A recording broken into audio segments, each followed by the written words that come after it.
Why do you think humans, or why any research has shown that humans are evolved to trust implicitly? We didn't talk much about truth default theory, but Mm. there has to be a reason why we, by default, believe what people tell us or believe the impressions that we get. It has to be good for society at large somehow.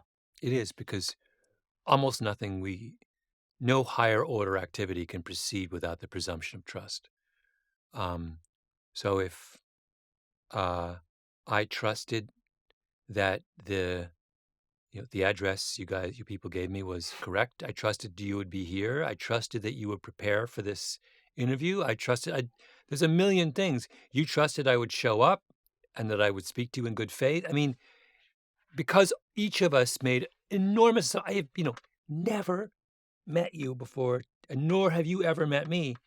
But this works because each of us made 10 assumptions, positive assumptions about the other party, right? Before we even started. Hmm. And if we were the kinds of people who thought twice about those presumptions, then this would have never happened, right? Yeah. We Well, would I have would have spent, been super pissed if you didn't show up. I spent a lot of time that's prepping right. this. But more than that, like we would, our lawyers would be wrangling Ah, over this and that, yeah. so society, and I always give the example of you can't put your child on a school bus in the morning unless you have implicit trust in the system.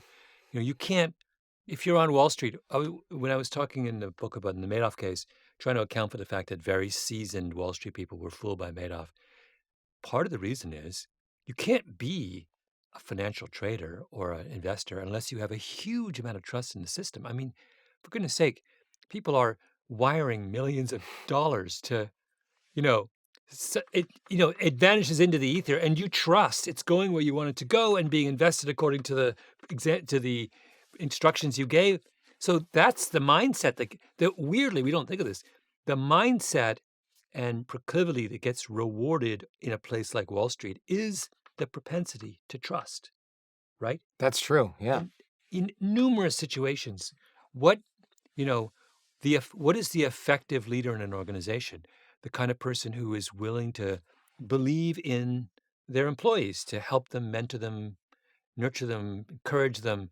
All of those things are based on a fundamental trust that the employee will respond accordingly, that the employee is as dedicated and motivated about the work as the manager wants them to be. I mean, I could go on. You can't do anything. That's so evolution, of course, favors people who have this predisposition because those are the people who succeed in the world.